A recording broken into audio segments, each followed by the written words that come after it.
பலிபீடத்தில் என்னை பரணி படுகிறேனே இந்த வேளை.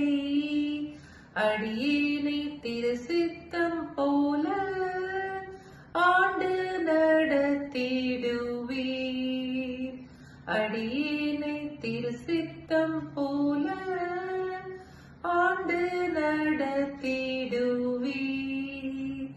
கல்வாரியின் அன்பினையே கண்டு விரைந்தோடி வந்தேன்.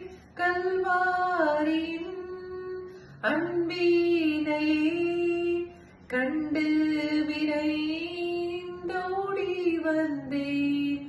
கழுவும் திருரத்தத்தாலே கரை நீங்க இருதயத்தை